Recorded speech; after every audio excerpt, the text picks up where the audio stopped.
Hey everybody, welcome to another episode of Cleaning and Cocktails.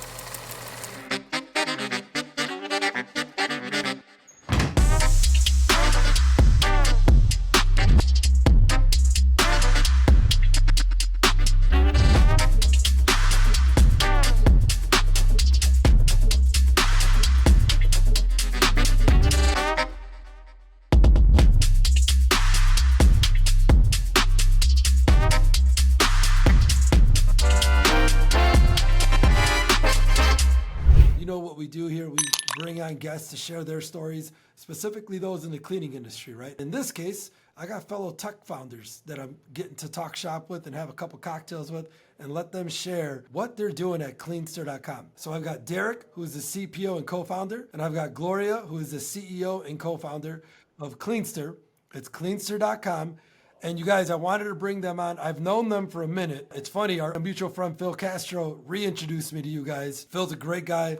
And I was like, dude, I know these two. I know who they are. Wait, but it's a different name of an app. Needless to say, guys, what they're doing for the industry, what they're doing, especially for the Airbnb and the home service and the property industry, you guys are going to want to hear, especially those that are in the home service and Airbnb space. So without further ado, Gloria, I'm going to let you kick it off because we know you're the boss. We're going to let you go. Derrick said he's behind the scenes. You're in the front. Gloria, give us a little bit of background on you. People don't always build a soft cleaning space. How did you get involved with Cleanster and the cleaning industry? Thank you so much, Rick, for having us on. It's always a pleasure to talk to other people that are on the exact same journey, other founders as well. So it's really an honor to be here. My background is started up really as more into the science department, and I ventured onto an entrepreneurship world. I love science. I love processes, structures, and that's where I venued into. I worked in a pharmacy lab technician for about 20 years and then did my courses, and I worked in one of our hospitals here in microbiology, and then I found a co-founder who loved building apps, and so he will develop apps and then also have the passion for entrepreneurship. And I realized that entrepreneurship has always been part of me because both my mom and my dad, that's the journey that they've always been on. We have a school in Ghana,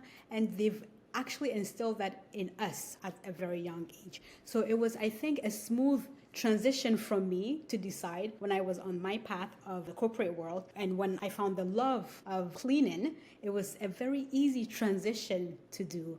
So how did I stumble upon cleaning? I was at home on a mat leave, and we've started a project, AceBuy, Experts Nearby, and it's a platform that connects freelancers to any type of service that you wanted. I needed the home service, so I would go on it, I would book a cleaner, and I would see that a lot of people are bidding for that job that I've posted. I go, oh, okay, that's interesting. And other home services as well, babysitting. I will place that booking and we will have that. And then someone approached us and said, okay, I see that you guys have AceBuy. And whenever I come on it and post, it's a fantastic platform. I have a client who has 10 Airbnbs. However, I can't service them. And so would you be able to take this on? And I asked my co-founder, and I go, yeah, okay, go for it. I go, are you sure? At that time, I know the ins and outs of cleaning. I haven't been doing this full time at all. However, I'm home, so why not?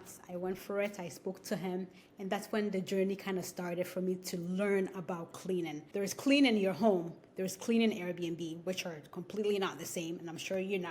So I started to learn, and we started to also onboard other clients onto the platform that we had. And my co-founder got himself a few units, and so we started to just pick up a few ins and outs in that manner. So that's where my love for cleaning, my love for technology, because you need to just make it work in order for you to like scale, you have to evolve into that technology aspect of things. That's where my love for the entrepreneurship, everything started there, and it's been skyrocketing from there. 20 years, Gloria, in the medical, and I mean, science in general and microbiology. And I could see where you got your mindset on structure and, like you said, hypothesis and all that. So I have an interesting question I'll ask you later about that. But Derrick, yourself, co-founder, you're working on product. How did you get into this space? And then the meeting with Gloria, how did this happen between Derrick and Gloria? Yeah, so thank you, Ricky. I've been an entrepreneur my entire life from Ghana. This is actually my fourth project. I usually used to build and sell. So that was my niche. And the team that we're working with, Tool,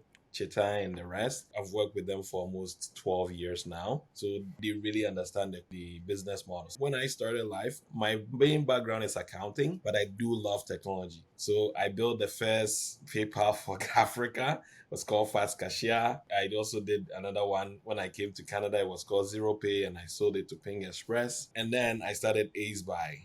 That's when Gloria joined me as a co-founder on that. That's where we actually started building something together. So that's where the story starts. Just to add on a few things to the information, after we've done our first cleanings, people loved our service. For the first 500 cleanings, we inspected it most of ourselves, and people do love the service. And so we actually were part of the cleaners. So sometimes you would see me, accountant, going there and then grinding and cleaning, and Gloria as well. We learned the hard way because the platform, we made mistakes on Ace Buy, and we said never again on Cleanster. Never again. So that was when we said, okay, let's build something people will really use instead of us building it and just going to ship it to the market and let the market figure it out for us. So Derrick, obviously there was something different about this time. Maybe it was Gloria, right? You guys as partners.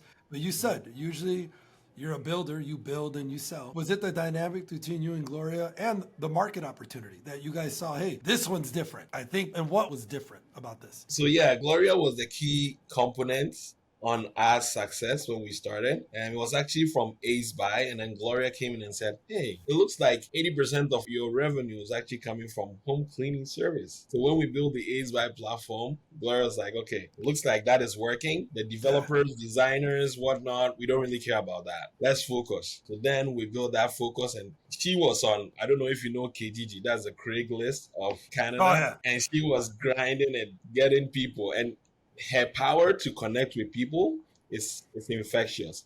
She has a small business network with over 250K followers already on that. So we understood the power of her connections and ability to execute. So Gloria helped us as part of it. I'm very good at building good products, but I'm not good at selling them to the market. I'd rather transfer it to someone to deal with the operations and sales. But Gloria was very good on that in terms of making things happen, executing the selling part and executing closing deals and whatnot. And I think to correct you on that, Gloria, I think we got our first 24 units from the client that you got the first time, not 10. See? So, yeah. Derrick, you said something real important, you guys. And this is something I've been learning firsthand with our companies and just listening and talking to the audience in general is there's always two components to a business. Take whatever type of business it is, tech startup or a service business. It's the operations part, right? Like you said, service delivery, whether it's a product or a service, and then the sales, business development, marketing. That's why it's something I always like to just touch on and make sure people know, like, this is why partnerships end up building big scalable companies is you have the person to rely on, right? And I could see both of you guys are smiling, you guys are happy. Every time I see you on LinkedIn, it's infectious. For those that are listening, because I think we got to take a step back real quick. Cleanster, in a short couple sentences. What is Cleanster? What is it as far as the mission, the vision, and what it does for the cleaning industry? Well, I would take this one. So Cleanster, basically the mission of Cleanster is to fully automate cleaning services and give quality service, both clients and cleaners, to be able to have an equal system. So basically it's a marketplace that connects clients and cleaners that are all professional, vetted, background check, and executes the job based on the client's checklist or availability. Gloria, what is the type of cleaner and the type of client? So the type of client really we're looking for property manager, short-term rental host, and a little bit of course, the ins and outs of residentials as well. For us, it's really the peace of mind that were given these short-term rentals. And for the cleaners as well, that's more of at ease. The convenience of getting paid every single night is something that they love, because again, we've all had the experience ourselves that a cleaner will go in, do the job, and you're not getting paid for it. It's like, yeah, I'll give it to you the next day or the next day. And this is when the kind of anxiety comes in. So they know that on Cleanster, they're getting paid every single night. And that's it. That's all. There's no questions asked. So these are the type of customers that we are servicing. And yeah, so basically we target property managers with multiple properties or vacation rentals and give professional cleaners right now. So what we do is vet all the cleaners very well, and they give them the opportunity to serve and help people. And so instead of going to the market and looking for cleaning services on demand, you can just come to Cleanster and turn on your availability and claim jobs. So that's the main motive behind it. It's more like the Uber style, but for property managers. We've talked already about our marketplace that we're building for commercial. Yeah. You guys are doing it. And that is what you've done. So obviously you have to learn the cleaning side of it, and you understood it. You did it yourself. You did the cleaning, right? So what about markets and like where at? A lot of our audience are home service. They are residential cleaners. What can you say to them here to say, look out for Cleanster in X markets? Where are you? Where is there a lot of work? And then where is there not enough work for you? So a lot of work is in Texas and Florida and then California as well. But there's not a lot of work. We're trying to see if we can get into some parts of these states. But I think these are the 3 states that really do well. I think when we did a test in Arizona, it worked very well, but we just needed to rack up enough supply. So Arizona is also a huge place for us. Yeah. Airbnb. Exactly. Yeah. And then when it comes to Canada, we are in Montreal, all the dense place in Montreal, and we launched in Toronto last month. And then we are also in a little bit of Calgary right now. I was going to ask this earlier. Both immigrated here from Africa or born and raised here? How does the culture, remember I told you guys that my friend Diana, she started a company called Clean App. Same thing. She's like, I just grew up working hard. How does that relate for you guys as you started to build these businesses? I'm actually from Ghana. I think I'm getting to 10 years or 12 years in Canada, but I started from Ghana. I built software already from Ghana, and I was part of I don't know if you know, changing water into seawater and desalination project in Ghana. I was the accountant that handled that. So it was a very huge project, but I did love technology and finance. So whilst I was doing my ACCA, we came with a strategy called the building a flow chart. So that was my favorite part of the ACCA, building accounting and also the flow charts. Yeah. So I built flow charts for people to make sure that things work properly. And Gloria, what about you? I wasn't born here, born and raised a little bit in Ghana before I came here. So you can say that I've been here for about 30 years. I came here when I was 10. However, my parents, like I said, they wanted us to know where we came from. Every 2 years, we would go to Ghana and they would show us that, listen, the life that you have here is not the same thing out there. My mom really never had that heart to like stay here forever. So they started to do something in Ghana right away when they noticed that, okay, their kids are okay in school, they're doing things for themselves. And so they started to build in Ghana. They started a school in Ghana. So we will always go there. And this is where, even though they never pushed us into entrepreneurship, I think I was just subconsciously, I've always had that layered. It's been there. So it's been solidified already. So that's where I think I picked up a few of my entrepreneurship journey. However, it's not structured. It's only now that I can say for the past 4 years, now it's been really structured. So we'll go to Ghana, we would kind of supervise in the school, we would join with the kids. And guess what? Both of my sisters became teachers with that. Even though I love kids, it's also a little bit of my passion. I did not go to that profession at all. I don't know about English. I love math and I love science. Yeah, so that's where I took everything from. But having that work ethic, it's just there. I love to work. I love to connect. I love to network. I love to talk to people. It's always been part of. But to answer your question, Rick, about why us as well, what makes us different is that we complement each other. Okay. What is my strength is her weakness, and what is my weakness is her strength. What we've noticed is whenever it's always a single founder, it's very hard, especially on a marketplace, to survive. Marketplaces are a beast because you are doing 3 things at the exact same time: handling demand, handling supply, and making sure both of them talk and work. So trust me, I know.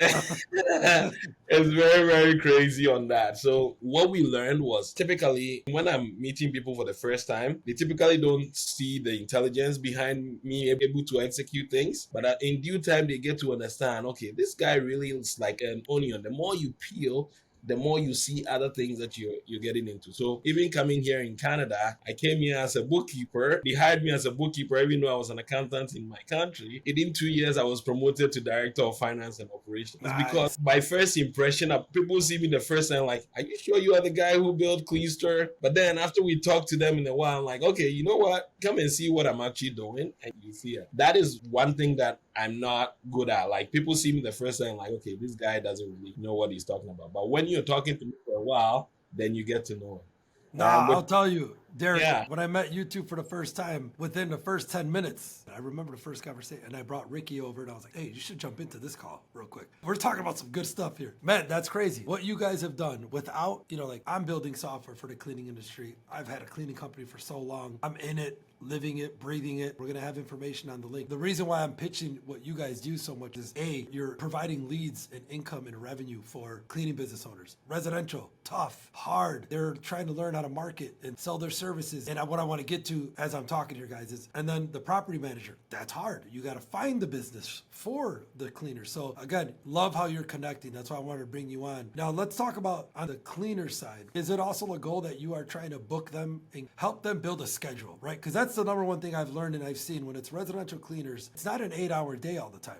They have to make that 8-hour day. How do you guys go about that? If a residential cleaner is listening right now and says, well, Gloria and Derrick, I don't want to just do 1 hour a day. I don't want to clean one property a day. Have you guys thought through that? How does somebody do that on the platform? Yeah, so typically when you come on the platform, and we usually go with 1099 cleaners only, you register, give us a couple of information, like basically how experienced you are and some references. And then we took you to the next step, which is, do we have enough demand for you to start off? If we don't have a lot of demand, then we put you on a wait list. But if we do have a lot of demand, making sure that you're covering your 7 hours or 8 hours a day, then we'll open the floodgates for you. But before we do that, we go through certain things like assessment in your first booking. So your first impression always counts with Cleanster, because we are just bringing someone that we've vetted already, but cleaning is about what the end result is. You can have the best background check, you can have the best references,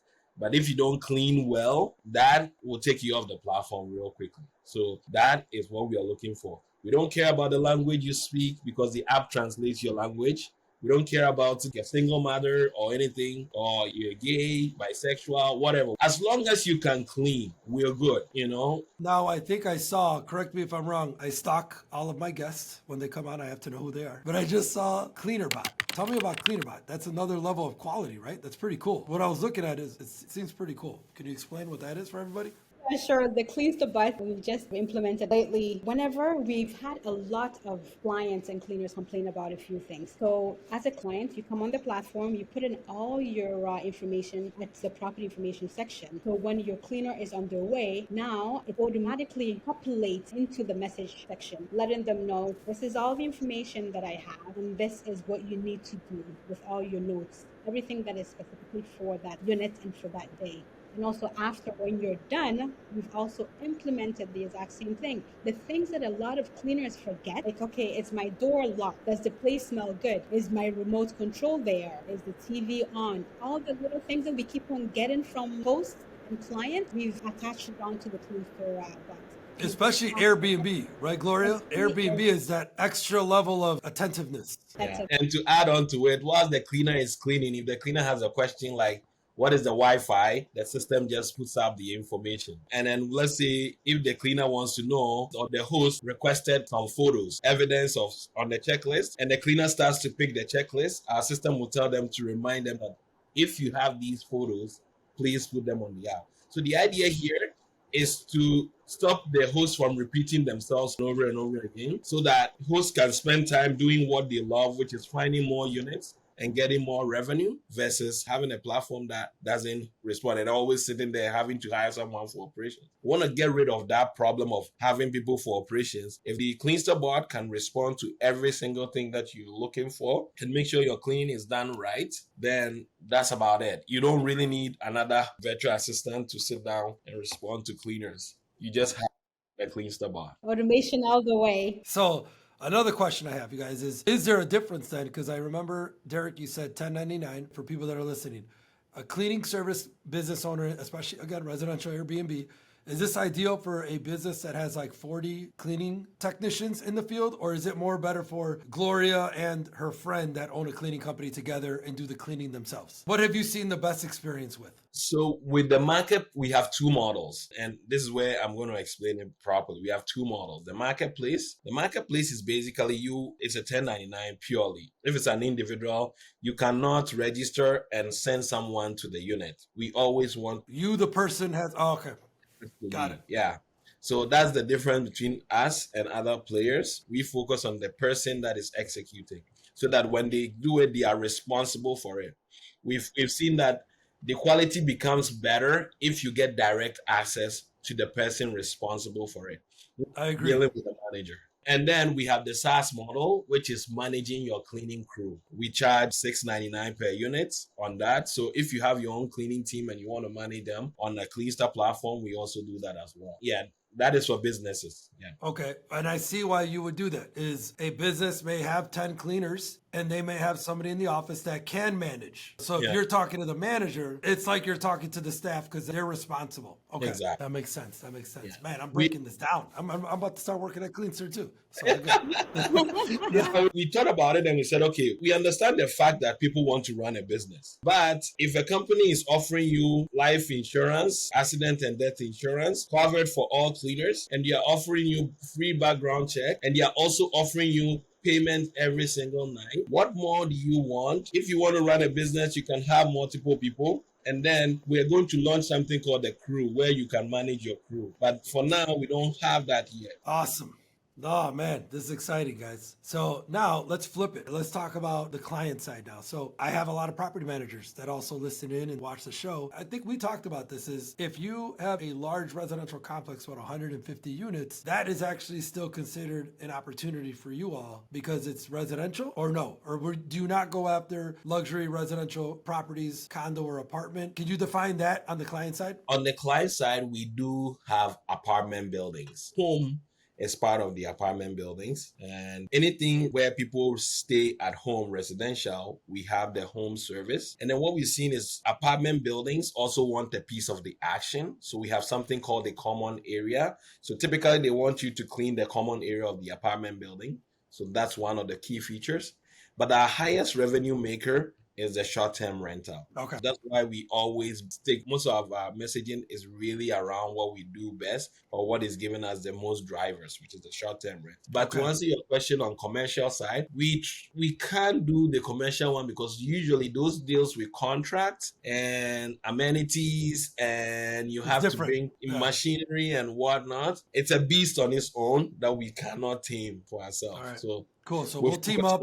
I'll handle those. You guys handle residential. But however, we do have property managers that also have, let's say, you're saying 100 units or 100 apartment buildings that in those complexes, they need cleaners maybe once a month or every 2 weeks. And so we have some property managers on the platform that are using the services in that case, even though they're not Airbnb hosts. So yeah, we're really targeting that sector. So you guys, because I have like another couple stack of questions, but I'm going to take a quick break here so we can take a pause and hear a word from our sponsor.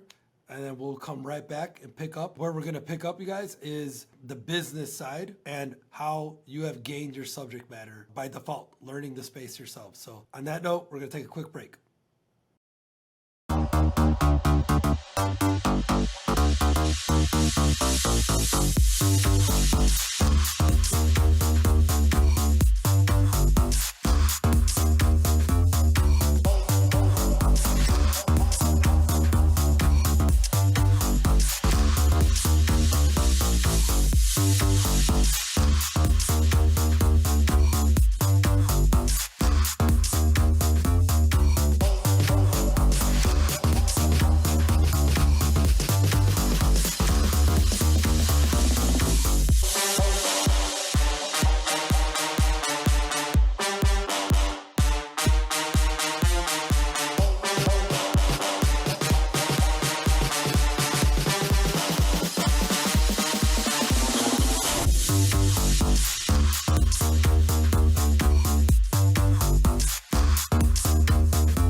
right, welcome back, everybody.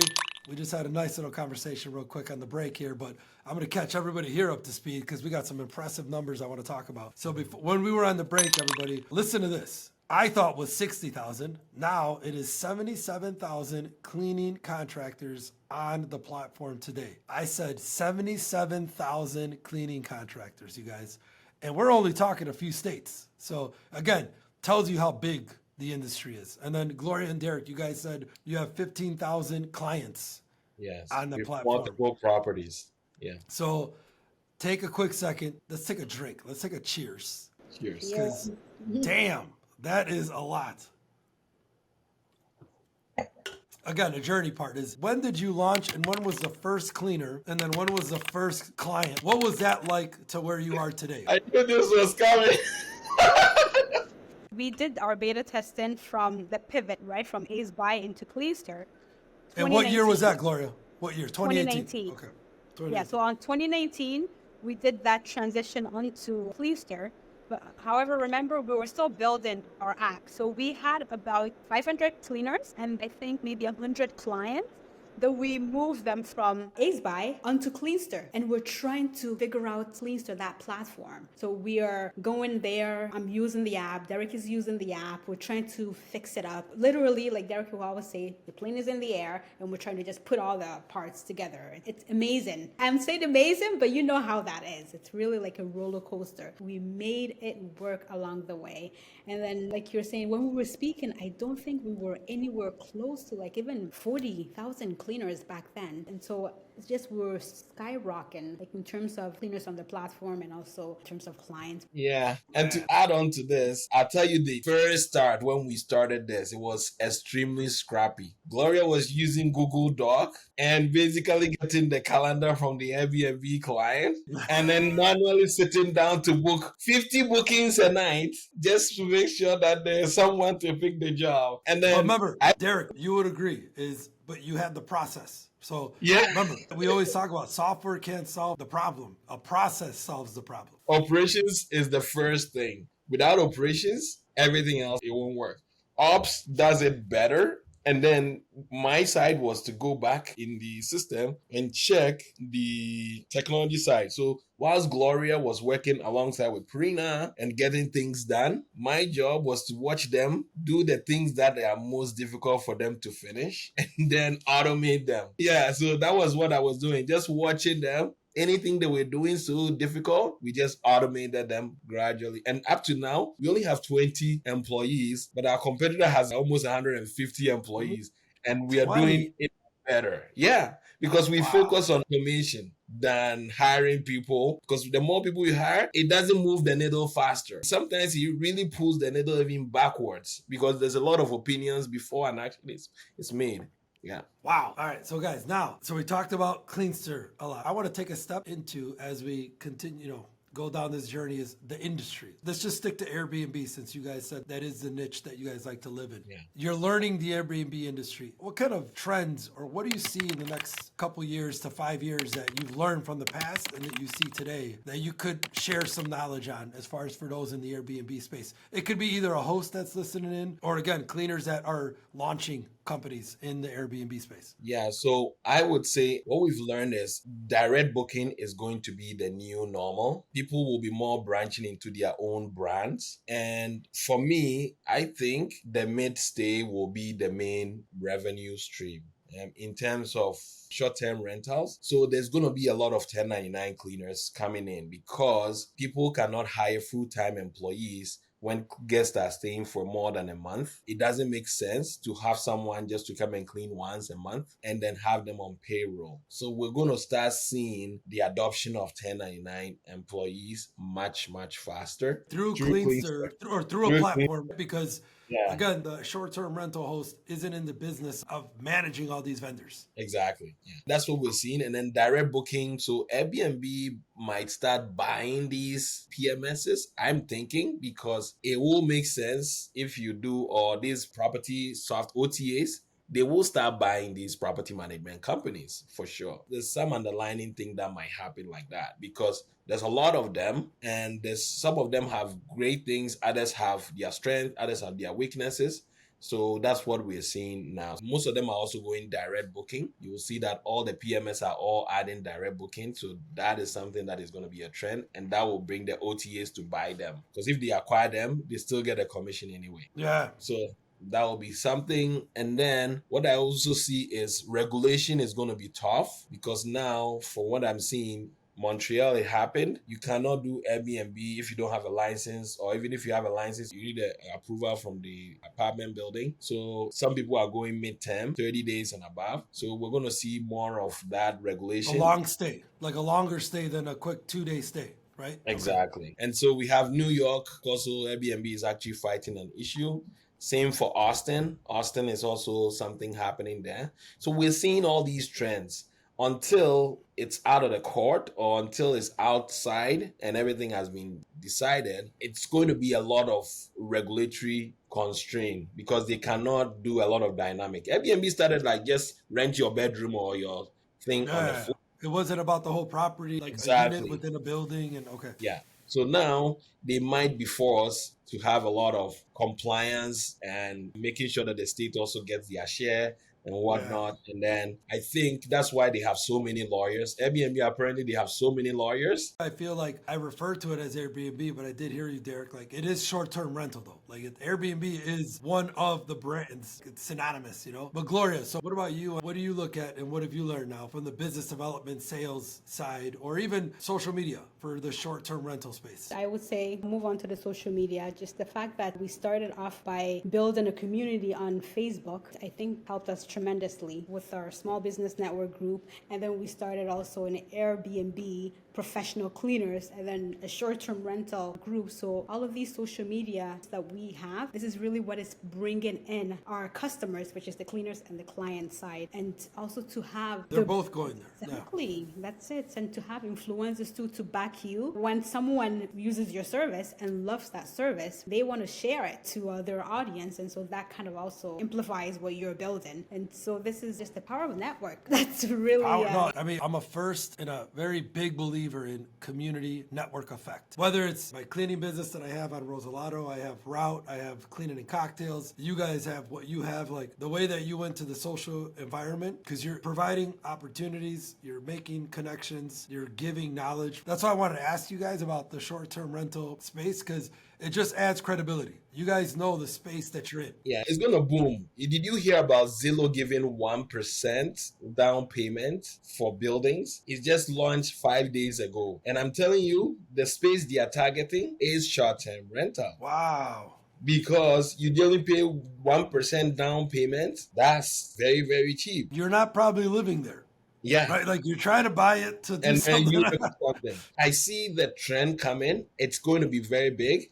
I also noticed that Greystar also partnered with Airbnb. So they are also coming in. They are trying to get their hands into the same business as well. So those are the trends that I'm also seeing. No, well, yeah, think about, when I'm clicking through, my friends, I got a couple friends that this is what they do. This is almost going to be their full-time business, is being a host and managing a portfolio. They care about every detail. I mean, cleaning is one of many of the things that they need. So that is where I wanted to end this conversation with, is what else is in the future for Cleanster? Is it short-term rental and cleaning, or is there more verticals that could come because you're already in the home or in the property? So we are looking at the other verticals, but right now we're just giving it out for free on our platform, which is the pay expense. So basically you can pay a cleaner to do some handyman work and whatnot, but we don't charge anything. But it's not caught our attention very much, but because it's actually around 10% of our revenue. So unless it crosses the 25% mark, we typically don't pay attention to it. It's a pass-through cost for the cleaners to be able to get their money. But if it becomes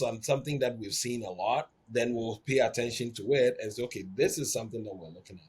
But the future of Cleanster is really directing towards the AI for cleaning. That is the future of Cleanster. That's what I am envisioning. I said this a while back. We tried to add the ChatGPT model into Cleanster, but it didn't work because it was getting internal information and also external information. So then people get confused really quickly. So that was one of the things that we saw. But now we're still doing the research. And after we finish that research, I think we'll be able to build a module that you can just either message on the app and say, I need a cleaner. And we already have your information. We already have the info, and then just book the service right away. So that is going to be, so the booking flow or whatnot, it's not going to show up. You're just going to paste the message and respond like you're texting back and forth, and then boom, the booking happens. So that is the direction that we're heading towards.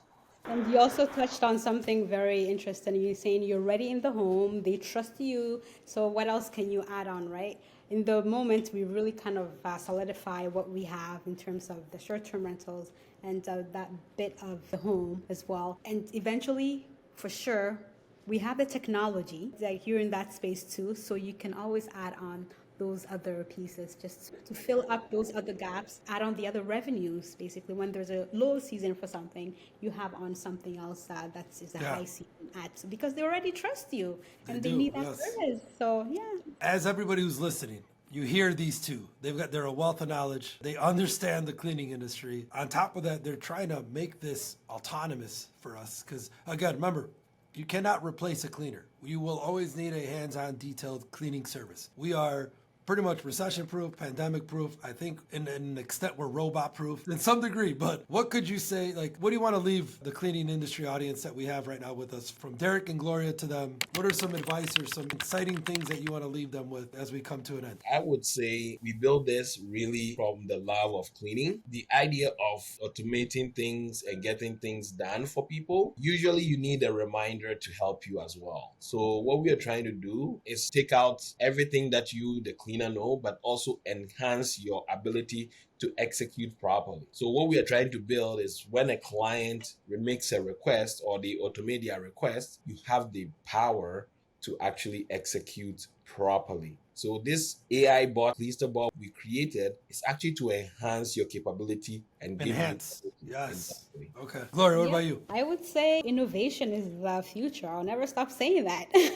Like you're saying, we can never replace a cleaner. However, we need to keep on innovating, because if you're not innovating, you're dying. You're falling behind. You're dying. Yes. Yeah, Yes. you're dying. So you just have to keep on innovating, finding new ways to do things, and make sure you're improving yourself. You're learning along the way. And you should never, ever, ever stop learning, basically. So in the bottom of the description, especially on the YouTube channel, we're going to have your LinkedIn. We're going to have the cleanster.com. I just want to say thank you. This has been awesome. I love talking to fellow founders, but even better, fellow tech founders in the cleaning space is even better. But I just want to say you guys are doing a hell of a job. Keep doing what you're doing. The innovation that you're creating is not just to create innovation and efficiencies. You are helping people earn income, earn revenue, and on the other side, receive a great service. So thank you. I appreciate it. We are tuning out, Cleaning and Cocktails family, community. Thank you so much for tuning in. Cheers to Derrick and Gloria and the Cleanster Nation. You guys are kicking ass. Thank you so much. And until next time, guys.